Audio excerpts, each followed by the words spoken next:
And it was like, it was definitely a lot of conflict. No physical conflict, just like verbal conflict and stuff like that.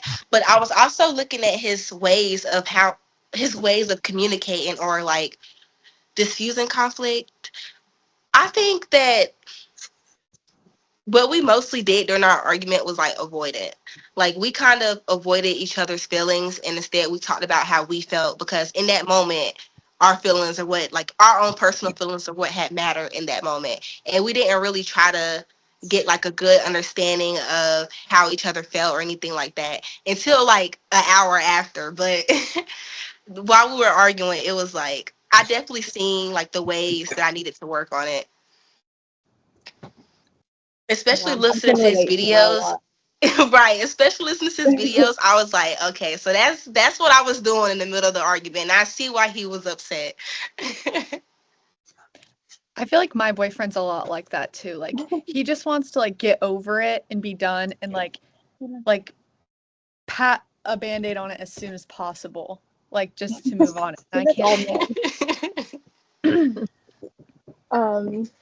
For mine, for the conflict activity, I chose option 2, and I picked my favorite show, which is One Tree Hill. I don't know if you guys have seen that. No, I haven't. No, no, it's like the best. But anyway, so there was an interesting conflict with Peyton and Brooke. They're best friends over a boy, which is Lucas, and Brooke and Lucas were dating, and Lucas and Peyton ended up kissing, and so they ended up not deciding not to tell Brooke, which is like not a good idea. Why would you not tell her that? She's going to find out anyways. But this is an example of avoidance conflict, which is what we learned about. And for the climate activity, I chose option 2 and found interesting that, and which I already knew this, but really the activity really brought it more to life, is that my workplace demonstrates really very well of what we learned about in chapter 13, which is acknowledgement. They really acknowledge hard work. It definitely doesn't go unnoticed, and they value, any like, feedback that you give. They really take it into consideration, and they don't just brush it off like you don't know what you're talking about. They really try to make it a good workplace, not only for, patients, but for the people themselves that work there. So.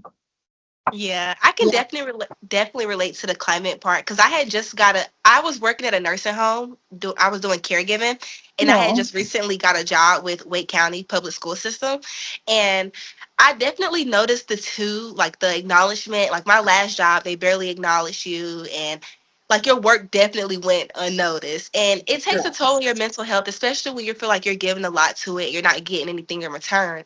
But when I moved on to my new job, I felt like a whole new breath of fresh air. Like they help you, they talk to you, they make sure they give you reassurance, let you know what you're doing good at. So I can definitely relate on that part.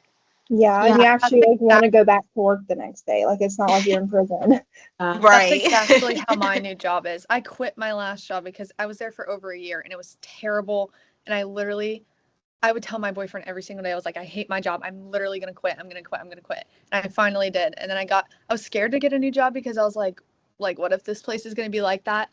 And then my first day, I was like, people are nice at work. Like they actually like greet you and are excited to see you and they want to learn and teach you. And it was just like so completely different from what I was used to. Yeah. Well, I'm happy for you. That's good. Yeah, I'm happy Yeah, for you. that's awesome. And it takes a Thank lot you. of courage to like quit a job and to start anywhere else. So. Especially when you've been there for a year and some change Yeah. or like a long time. I can definitely like I can see how um you working at the nursing home and stuff like that and them not like literally paying attention to you at all or caring that you're going so out of your way for them and helping them Right. everyone so much and they literally don't because my grandma used to be in a nursing home and we tried so Same. hard to be so sweet to them but like even they like would show up with bad attitudes because I mean all of the other people are being so rude like Like my first day there, I had to complain to my coordinator, like nobody says, "Hey, how are you?" or speak. Like you'll ask people questions, and they just ignore you or act like they don't hear yeah you. And that's ridiculous. So That's kind of crazy. like two jobs right now, and I've been working like I work one at Young Gym, and it's like I'm a gymnastics coach and like a camp counselor during the summer. And I know the managers and like my boss like really well, and I've known them for like my whole life pretty much. And like that has been like the best work environment for me, and I've worked there for like almost 3 years.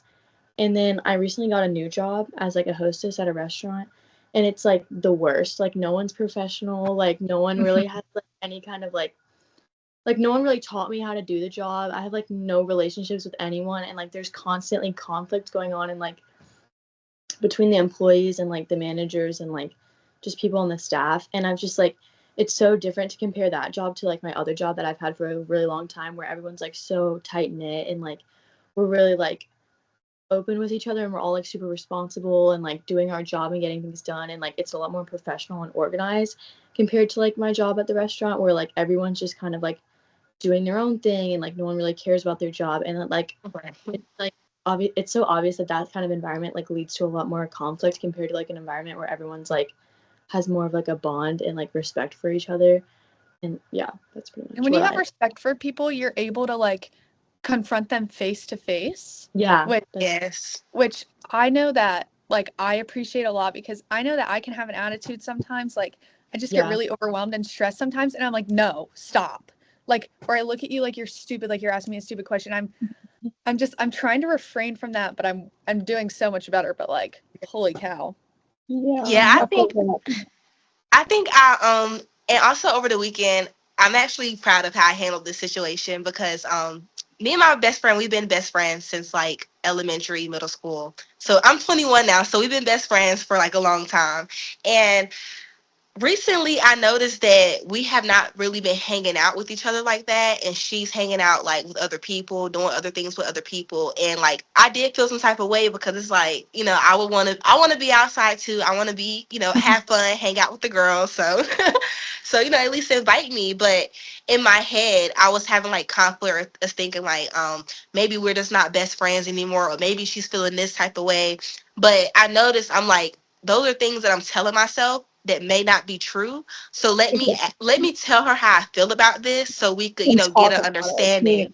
And once we talked about it, me and my boyfriend, we do have an apartment together. She was just like, you are busy. You are, you have a lot of work with school. So I don't really feel comfortable with bringing you out every night, knowing that you have a lot of things going on. And she do stay out late till like 5 o'clock in the morning. So that's like a respect thing too. Like, you do have to go home at a certain time, so I don't be knowing whether you want to come out or not. But we did make up about it, and she was just like, moving forward, instead of assuming, I'm going to start asking you, so you won't feel any type of way. That's so sweet. Yeah. I'm glad you guys worked that out, because you could always just like go home a little bit earlier, like whenever you're ready to go. Exactly. Right. Yeah.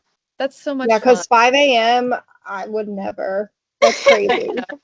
I was up like I used to when I was single, but now that I'm in a relationship, I got to come home at a reasonable time. The other night, I was just up with my friends talking and hanging out with them, having a good time until 4 a.m. And even the next day, I was like, please never again. I wasn't doing anything. I just never want to do that again. Yeah. Oh my God. I'll talk about my conflict activity. So I don't know why I've never seen the show. I've seen parts of it, but like I really just started watching Friends recently. And in episode 7, Ross was like trying to tell Rachel how he felt about her during the blackout. And before he could, Rachel's neighbor that lives in the apartment complex, Paulo, told her how he felt before Ross could. And like, so that's like the situation. And Ross used a more passive aggressive, or like a passive conflict style, because he doesn't openly confront Rachel or Paulo about his feelings. Instead, he bottles them up and keeps them inside and kind of assumes like all this is going on. The conflict, well, I guess I don't have to like directly, in my notes I like listed all of them like for each question. Yeah. But yeah, I just like, I noticed that he was really passive about it. He didn't, and I hate when people are like that with me, like honestly. Just be straight up. Really, like, because I don't always like he didn't know what they were talking about. Like, you have no idea what the actual situation is until you literally get in there and figure it out yourself. And you have to have that, like, you can't just be so quick to assume things all the time. And then for my climate activity, I did the option 1, the artistic reflection. I drew a picture about talking about like my relationship. Ooh, I'm being really loud at my mom's. I'm about to talk about her. So, my relationship with my mom. It's like, it had like partly sunny skies with some clouds, and then the sun represented like the positive and like really bonding, supportive conversations that we have together when we like do really enjoy being around each other's company. And like, because sometimes I really love my mom and I love being around her, but like a switch flips in me and sometimes I'm like, please just get away from me. I hate you and I hate everything that you're saying. And I just like, and she like, she's the type of person that like wants to force her opinion on you. And I'm like, you make me want to rip my eyeballs out. Like, please stop, please. And then she gets all upset because like, I'm directly like, please stop. I want to end this conversation here right now. And then she like gets all upset because I'm like drawing, not sugarcoating it. Be like, do you want me to tell you the truth or do you want me to lie about it? Right. And I feel like me being more honest with her has improved our relationship, so I'm thankful for that. Yeah. And when I saw, and then I asked my mom to do the same thing. And then when I received her picture, it was sunshine and a little more clouds. Oh, I didn't talk about what my clouds represented, but the clouds are like our arguments and like when she does force her opinion on me. And then when she said there were more clouds because she feels like I don't listen to her when she's talking to me, because I literally sometimes I just don't want to hear her opinion, but other times I do. Sometimes I ask for her opinion and I'm like, Mom, like, what should I do? Like, what should I wear? Blah, blah, blah. And like, I appreciate her opinion, but like, she needs to learn the boundary of like, what, like, when you want it. Exactly. Like, I only want it when it's like enough. So, yeah. And after reviewing on the page, we generally communicate with encouragement and active listening and respect, and we're going to like work through that in our future. So, yeah. Oh, you're muted. But I was saying that's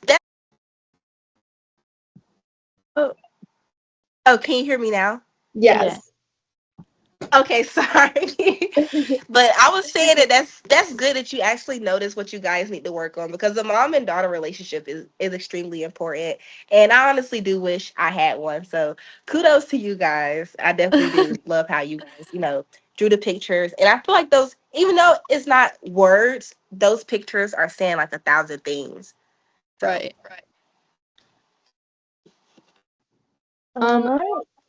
The second option for the conflict one, which we've all been doing. So I'll just like make it quick. But I did The Office, which I've watched for like a really long time.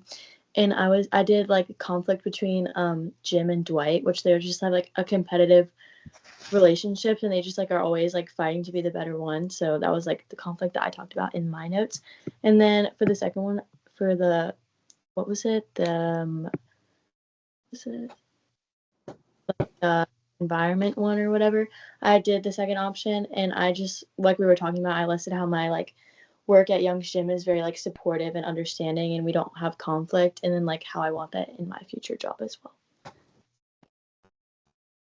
Okay, good. Was there anything else? I'm just gonna check in the discussion board